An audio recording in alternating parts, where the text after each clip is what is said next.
Malabar rites is a conventional term for certain customs or practices of the native Catholics of South India concerning the liturgical rites, which the Jesuit missionaries allowed their Indian neophytes to retain after conversion but were afterwards prohibited by Rome. The missions concerned are not those of the coast of southwestern India, to which the name Malabar coast properly belongs, but rather those of nearby inner South India, especially those of the former Hindu kingdoms of Madura, Mysore and the Carnatic origins. The question of Malabar rites originated in the method followed by the Jesuit mission since the beginning of the 17th century, in evangelizing those countries. The prominent feature of that method was an accommodation to the manners and customs of the people to be converted. Enemies of the Jesuits claimed that, in Madura, Mysore and the Carnatic, the Jesuits either accepted for themselves or permitted to the neophytes such practices as they knew to be idolatrous or superstitious. Others reject the claim as unjust and absurd and say that the claim is tantamount to asserting that these men, whose intelligence, at least, was never questioned, were so stupid as to jeopardize their own salvation to save others and to endure infinite hardships to establish among the Hindus a corrupt and sham Christianity. The popes, while disapproving of some usages hitherto considered inoffensive or tolerable by the missionaries, never charged them with having knowingly adulterated the purity of religion. One of them, who had observed the Malabar rites for 17 years previous to his martyrdom, was conferred by the Church the honor of beatification. The process for the beatification of Father John.The Brito was going on at Rome during the hottest period of the controversy over these rites, and the adversaries of the Jesuits asserted that beatification to be impossible because it would amount to approving the superstitions and idolatries maintained by the missioners of Madura. Still, the cause progressed, and Benedict XIV, on the 2nd of July 1741, declared that the rites in question had not been used, as among the Gentiles, with religious significance, but merely as civil observances, and that therefore they were no obstacle to bringing forward the process. The mere enumeration of the decrees by which the question was decided shows how perplexing it was and how difficult the solution. It was concluded that there was no reason to view the Malabar rites, as practiced generally in those missions, in any other light, and that the good faith of the missionaries in tolerating the native customs should not be contested, but on the other hand, they erred in carrying this toleration too far. Father de Nobili's work. The founder of the missions of the interior of South India, Roberto de Nobili, was born in Rome in 1577, of a noble family from Montepulciano, which numbered among many distinguished relatives the celebrated Cardinal Roberto Bellarmine. When 19 years of age, he entered the Society of Jesus, and, after a few years, the young religious, aiming at the purest ideal of self-sacrifice, requested his superiors to send him to the missions of India. He embarked at Lisbon, 1604, and in 1606 was serving his apostolic apprenticeship in South India, where Christianity was then flourishing on the coasts. It is well known that St. Francis Xavier baptized many thousands there, and from the apex of the Indian Triangle the faith spread along both sides, especially on the west, the Malabar coast. But the interior of the vast peninsula remained almost untouched. The Apostle of the Indies himself recognized the insuperable opposition of the Brahmins and other noble castes inhabiting the interior to the preaching of the gospel. Yet his disciples were not sparing of endeavors. A Portuguese Jesuit, Gonçalvo Fernandes, had resided in the city of Madura fully 14 years, having obtained leave of the king to stay there to watch over the spiritual needs of a few Christians from the coast, and, though a zealous and pious missionary, he had not succeeded, within that long space of time, in making one convert. This painful state of things things Nobili witnessed in 1606, when together with his superior, the provincial of Malabar, he paid a visit to Fernandez. At once his keen eye perceived the cause and the remedy. It was evident that a deep-rooted aversion to the foreign preachers hindered the Hindus of the interior, not only from accepting the gospel, but even from listening to its message. The aversion was not to the foreigner, but the Prangwi, this name, with which the natives of India designed the Portuguese, conveyed to their minds the idea of an infamous and abject class of men, with whom no Hindu could have any intercourse without degrading himself to the lowest ranks of the population. Now the Prangwi were abominated because they violated the most respected customs of India, by eating beef, and indulging in wine and spirits. But much as all well-bred Hindus abhorred those things, they felt more disgusted at seeing the Portuguese, irrespective of any distinction of caste, treat freely with the lowest classes, such as the pariahs, who in the eyes of the countrymen of the higher castes, are nothing better than the vilest animals. Accordingly, since Fernandez was known to be a Portuguese, that is a Prangwi, and besides was seen living habitually with the men of the lowest caste, the religion he preached, no less than himself, had to share the contempt and execration attending his neophytes, and made no progress whatever among the better classes. To become acceptable to all, Christianity must be presented to all. Christianity must be presented in quite another way. While Nobili thought over his plan, probably the example just set by his countryman Matteo Ricci in China stood before his mind. At all events, he started from the same principle, resolving to become, after the motto of St. Paul, all things to all men, and a Hindu to the Hindus, as far as might be lawful. Having ripened his design by thorough meditation and by conferring with his superiors, the Archbishop of Cranganore and the provincial of Malabar, who both approved and encouraged his resolution, Nobili boldly began his arduous career by re-entering Madura in the dress of the sannyasi. He never tried to make believe that he was a native of India, else he would have deserved the name of impostor, with which he has sometimes been unjustly branded, but he availed himself of the fact that he was not a Portuguese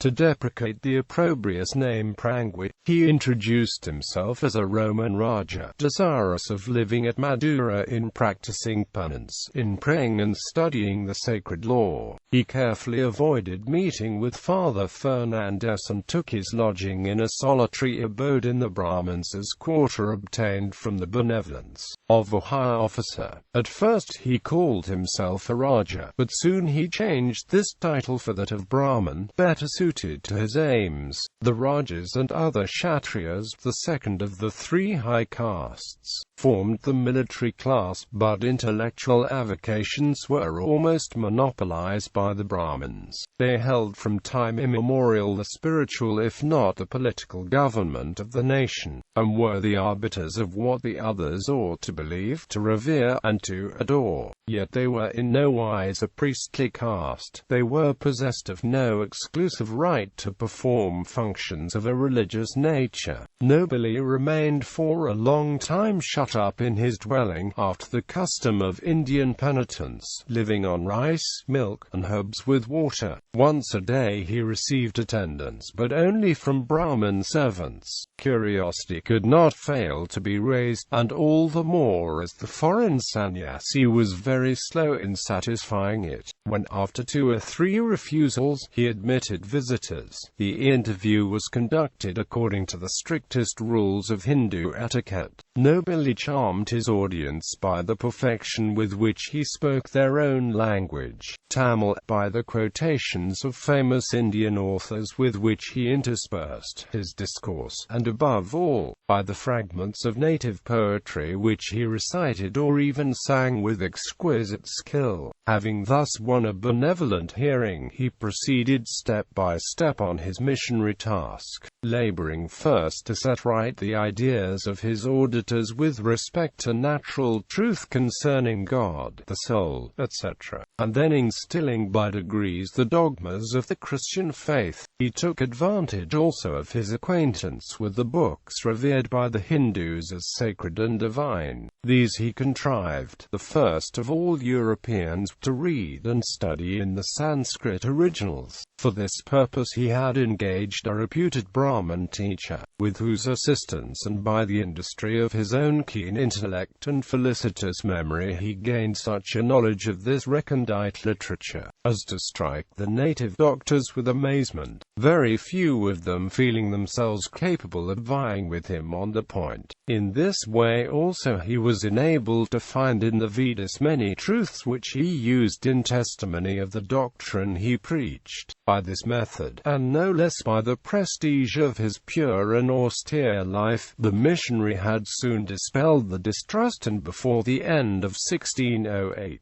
he conferred baptism on several persons conspicuous for nobility and learning, while he obliged his neophytes to reject all practices involving superstition as savoring in any wise of idolatrous worship. He allowed them to keep the national customs, in as far as these contained nothing wrong and referred to merely political or civil usages. Accordingly, Nobili's disciples continued, for example, wearing the dress proper to each one's caste, the Brahmins retaining the kodhumbi and cord, all adorning as before, the foreheads with sandalwood paste, etc. Yet one condition was laid on them, namely, that the cord and sandal, if once taken with any superstitious ceremony, be removed and replaced by others with a special benediction, the formula of which had been sent to Nobili by the Archbishop of Cranganore. While the missionary was winning more and more esteem, not only for himself, but also for the gospel, even among those who did not receive it, the fanatical ministers and votaries of the national gods, whom he was going to supplant, could not watch his progress quietly. By their assaults, indeed, his work was almost unceasingly impeded, and barely escaped ruin on several occasions, but he held his ground in spite of calumny, imprisonment, menaces of death and all kinds of ill treatment. In April 1609, the flock which he had gathered around him was too numerous for his chapel and required a church, and the labor of the ministry had become so crushing that he entreated the provincial to send him a companion. At that point a storm fell on him from an unexpected place. Fernandez, the missioner already mentioned, may have felt no mean jealousy when seeing Nobili succeed so happily where he had been so powerless, but certainly he proved unable to understand or to appreciate the method of his colleague, probably, also, as he had lived perforce apart from the circles among which the latter was working, he was never well informed of his doings. However that may be, Fernandez directed to the superiors of the Jesuits in India and at Rome a lengthy report, in which he charged Nobili with simulation in declining the name of Prangui, with connivance at idolatry, in allowing his neophytes to observe heathen customs, such as wearing the insignia of castes, lastly with schismatical proceeding, in dividing the Christians into separate congregations. This denunciation at first caused an impression highly unfavorable to Nobili, influenced by the account of Fernandez, the provincial of Malabar, the visitor of the India missions, and even the general of the society at Rome sent severe warnings to the missionary innovator. Cardinal Bellarmine, in 1612, wrote to his relative, expressing the grief he felt on hearing of his unwise conduct. Things changed as soon as Nobili, being informed of the accusation, could answer it on every point, by oral explanations, in the assemblies of missionaries and theologians at Kochi and at Goa, and by an elaborate memoir which he sent to Rome. He justified the manner in which he had presented himself to the Brahmins of Madura. Then, he showed that the national customs he allowed his converts to keep were such as had no religious religious meaning. The latter point, the crux of the question, he elucidated by numerous quotations from the authoritative Sanskrit law books of the Hindus. Moreover, he procured affidavits of 108 Brahmins, from among the most learned in Madura, all endorsing his interpretation of the native practices. He acknowledged that the infidels used to associate those practices with superstitious ceremonies, but, he observed, these ceremonies belong to the mode, not to the substance of the practices. The same difficulty may be raised about eating, drinking, marriage, etc., for the heathens mix the ceremonies with all their actions. It suffices to do away with the superstitious ceremonies, as the Christians do. As to schism, he denied having caused any such thing. He had founded a new Christianity, which never could have been brought together with the older. The separation of the churches had been approved by the Archbishop of Cranganore, and it precluded neither unity of faith nor Christian charity, for his neophytes used to greet kindly those of F, Fern and S. Even on the coast there are different churches for different castes, and in Europe the places in the churches are not common for all. Nobili's apology was effectually seconded by the Archbishop of Cranganore, who, as he had encouraged the first steps of the missionary, continued to stand firmly by his side, and pleaded his cause warmly at Goa before the Archbishop, as well as at Rome. Thus the learned and zealous primate of India, Alexis de Menezes, though a synod held by him had prohibited the Brahmin court, was won over to the cause of Nobili, and his successor, Christopher de Assar, having thought fit to take a contrary course, remained almost the only opponent in India. At Rome the explanations of Nobili, of the Archbishop of Cranganore, and of the Chief Inquisitor of Goa brought about of similar effect. In 1614 and 1615 Cardinal Bellarmine and the General of the Jesuit Society wrote again to the missionary, declaring themselves fully satisfied. At last, after the usual mature examination by the Holy See, on the 31st of January 1623, Gregory XV, by his apostolic letter Romani Sedicentis, decided the question provisionally in favor of Father de Nobili. Accordingly, the kodhambi, the cord, the sandal, and the baths were permitted to the Indian Christians. Until the Holy See provide otherwise, only certain conditions are prescribed, in order that all superstitious admixture and all occasion of scandal may be averted. As to the separation of the castes, the Pope confines himself to earnestly entreating and beseeching the nobles not to despise the lower people, especially in the churches, by hearing the divine word and receiving the sacraments apart from them. Indeed, a strict order to this effect would have been tantamount to sentencing the newborn Christianity of Madura to death. The Pope understood, no doubt, that the customs connected with the distinction of castes, being so deeply rooted in the ideas and habits of all Hindus, did not admit an abrupt suppression even among the Christians. They were to be dealt with by the Church, as had been slavery, serfdom, and the like institutions of past times. The Church never attacked directly those inveterate customs, but she inculcated meekness,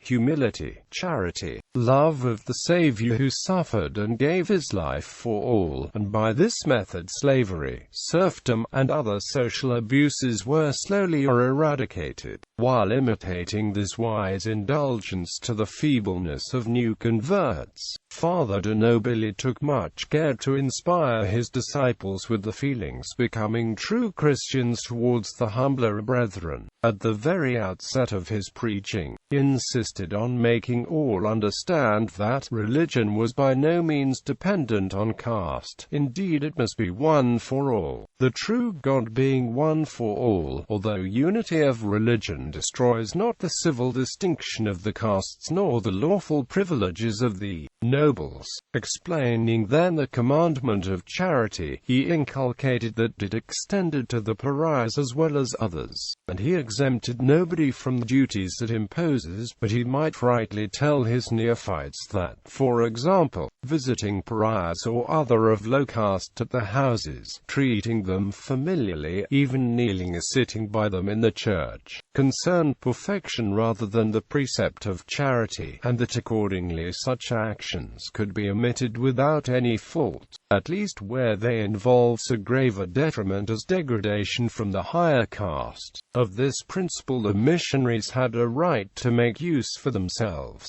Indeed, charity required more from the pastors of souls than from others, yet not in such a way that they should endanger the salvation of the many to relieve the needs of the few. Therefore, Nobili, at the beginning of his apostolate, avoided all public intercourse with the lower castes, but he failed not to minister secretly even to pariahs. In the year 1638, there were at Tiruchirappalli several hundred Christian pariahs, who had been secretly taught and baptized by the companions of Nobili. About this time he devised a means of assisting more directly the lower castes, without ruining the work begun among the higher. Besides the Brahman sannyasi, there was another grade of Hindu ascetics, called Pandaram, enjoying less consideration than the Brahmins, but who were allowed to deal publicly with all castes.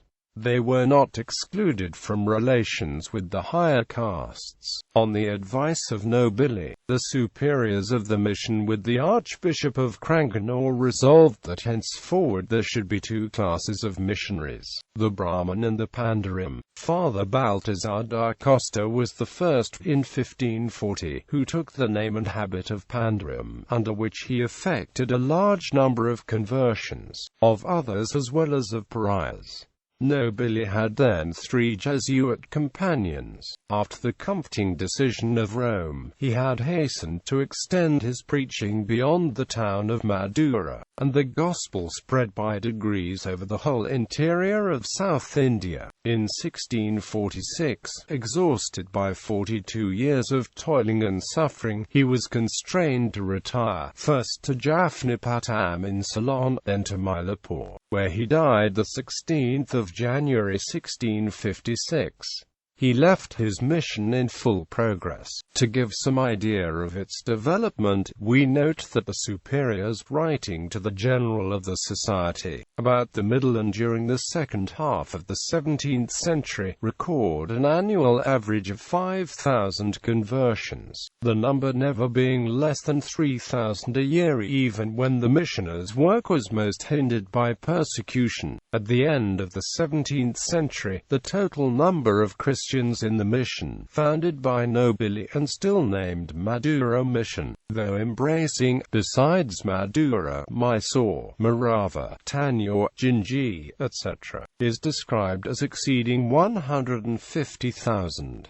Yet the number of the missionaries never went beyond 7, assisted however by many native catechists. The Madura mission belonged to the Portuguese assistants of the Society of Jesus, but it was supplied with men from all provinces of the order. Thus, for example, Father Besky, who won so high a renown among the Hindus, heathen and Christian, by his writings in Tamil, was an Italian, as the founder of the mission had been. In the last quarter of the 17th century, the French Father John Venantius Boucher worked for 12 years in Madura, chiefly at Trichinopoly, during which time he baptized about 20,000 infidels, and it is to be noted that the catechumens, in these parts of India, were admitted to baptism only after a long and careful preparation. Indeed, the missionary accounts of the time bear frequent witness to the very commendable qualities of these Christians, the fervent piety, the steadfastness in the sufferings they often had to endure for religion's sake, their charity towards the brethren, even of lowest castes, the zeal for the conversion of pagans. In the year 1700, Father Boucher, with a few other French Jesuits, opened a new mission in the Carnatic, north of the river Kaveri. Like the Portuguese colleagues of Madura, the French missionaries of the Carnatic were very successful, in spite of repeated and almost continual persecutions by the idolaters. Moreover, several of them became particularly conspicuous for the extensive knowledge they acquired of the literature and sciences of ancient India. From Father Codu, the French academicians learned the common origin of the Sanskrit, Greek, and Latin languages, to the initiative of Nobili and to the endeavors of his followers in the same line as due to the first disclosure of a new, intellectual world in India. The first original documents enabling the learned to explore that world were drawn from the hiding places in India, and sent in large numbers to Europe by the same missionaries.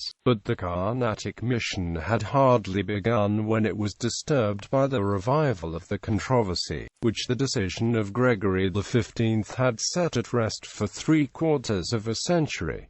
The decree of Tournon. This second phase, which was much more eventful and noisy than the first, originated in Pondicherry. Since the French had settled at that place, the spiritual care of the colonists was in the hands of the Capuchin fathers, who were also working for the conversion of the natives. With a view to forwarding the latter work, the Bishop of Malabar San Tome, to whose jurisdiction Pondicherry belonged, resolved, in 1699, to transfer it entirely to the Jesuits of the Carnatic mission, assigning to them a parochial church in the town and restricting the ministry of the Capuchins to the European immigrants, French or Portuguese. The Capuchins were displeased by this arrangement and appealed to Rome. The petition they laid before the Pope in 1703 embodied not only a complaint against the division of parishes made by the bishop, but also an accusation against the methods of the Jesuit mission in South India. Their claim on the former point was finally dismissed, but the charges were more successful. On 6 November 1703, Charles Thomas Maillard de Tournon, a Piedmontese prelate, Patriarch of Antioch, sent by Clement XI, with the power of legatus lateri, to visit the new Christian missions of the East Indies and especially China, landed at Pondicherry. Being obliged to wait there 8 months for the opportunity of passing over to China, Tournon instituted an inquiry into the facts alleged by the Capuchins. He was hindered through sickness, as he himself stated, from visiting any part of the inland mission in the town. Besides the Capuchins, who had not visited the interior, he interrogated a few natives through interpreters. The Jesuits he consulted rather cursorily, it seems. Less than 8 months after his arrival in India, he considered himself justified in issuing a decree of vital import to the whole of the Christians of India. It consisted of 16 articles concerning practices in use or supposed to be in use among the neophytes of Madura and the Carnatic. The legate condemned and prohibited these practices as defiling the purity of the faith and religion, and forbade the missionaries, on pain of heavy censures, to permit them any more. Though dated the 23rd of June 1704, the decree was notified to the superiors of the Jesuits only on the 8th of July, 3 days before the departure of Tournon from Pondicherry. During the short time left, the missionaries endeavored to make him understand on what imperfect information his decree rested, and that nothing less than the ruin of the mission was likely to follow from its execution. They succeeded in persuading him to take off orally the threat of censures appended, and to suspend provisionally the prescription commanding the missionaries to give spiritual assistance to the sick pariahs, not only in the churches, but in the dwellings.